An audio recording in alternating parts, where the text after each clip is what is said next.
ہمارے یہاں پر ایک آپ کے قریبی صاحبال ہیں، یہاں کی ایک شخصیت ہے ڈاکٹر اسرار احمد. میں عام طور پہ انہیں ڈاکٹر پر اسرار کہتا ہوں. اگر کسی بھائی کو برا لگے تو میں معذرت کر لوں گا، لیکن میں انہیں ڈاکٹر پر اسرار کہتا ہوں.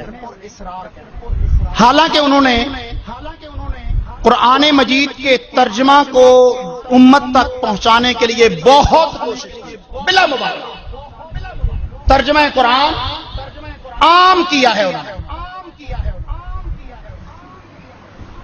اللہ اکبر. لیکن عقیدے میں غلطی کھا گئے، ٹھوکر کھا گئے. اس قدر بڑی غلطی کھائی ہے کہ یہ میرے پاس ان کی کتاب ہے ام المصبحات، یعنی سورۃ الحدید کی مختصر تشریح. عام طور پر ہمارے بھائی جو ہے نا وہ ڈاکٹر اسرار صاحب کو بہت اچھا سمجھتے ہیں. حقیقت یہ ہے کہ ڈاکٹر اسرار صاحب ضال تھے، مضل تھے، مسلک اہل الحدیث تھے، منہج اہل الحدیث سے شدید چڑ تھی.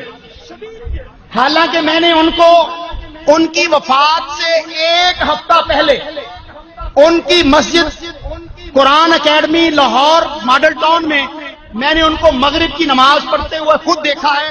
ڈاکٹر صاحب کے ہاتھ سینے پر تھے، ڈاکٹر صاحب رفع الیدین کر رہے تھے، میں نے اپنی آنکھوں سے دیکھا. لیکن اس کے باوجود کیا کہہ رہا ہوں کہ یہ گمراہی کا منبع. عقیدہ توحید اگر ٹھیک نہ ہو تو کوئی عیسائی نماز پڑھ لے گا، درست ہو جائے گی. عقیدہ توحید میں وہ وحدت الوجود کے قائل تھے. وحدت الوجود اگر شرک نہیں ہے تو پھر دنیا میں کوئی شرک نہیں ہے. ابن العربی جو بدترین گمراہ صوفی تھا،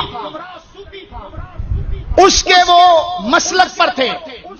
اس کتاب کے صفحہ نمبر 91 پر ڈاکٹر اسرار صاحب لکھتے ہیں، شیخ ابن عربی کے بارے میں عرض کر چکا ہوں، جہاں تک حقیقت و ماہیت کے وجود کے بارے میں ان کے رائے کا تعلق ہے میں اس سے متفق ہوں اور میرا مسلک بھی وہی ہے.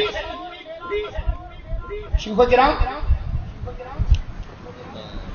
ابن عربی کی تکفیر پر امام ابن تیمیہ رحمت اللہ علیہ انہوں نے بہت تفصیل میں لکھا ہے. تو یہ صوفیاء کے شیخ اکبر ہے. گمراہ شخص تھا.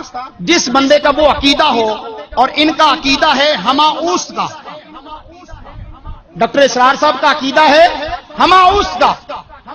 ہماؤس کا مطلب ہے کہ یہ سارا کچھ ہی وہ ہے.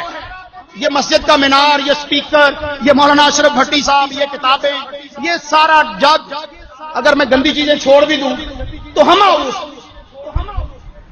سب کچھ ایک اللہ ہے، نعوذ باللہ من ذلک. تو یہ باطل عقیدہ تھا. ہم نے اپنے ایک بہت ہی اہم عقیدے کو آج اللہ کی توفیق سے میں نے یہاں پر دیکھا ہے. ساہوکے کی جماعت، ساہوکے کے علماء، حلقہ ساہوکا کے علماء کرام مبارکباد کے مستحق ہیں، تحسین کے لائق ہیں. آپ نے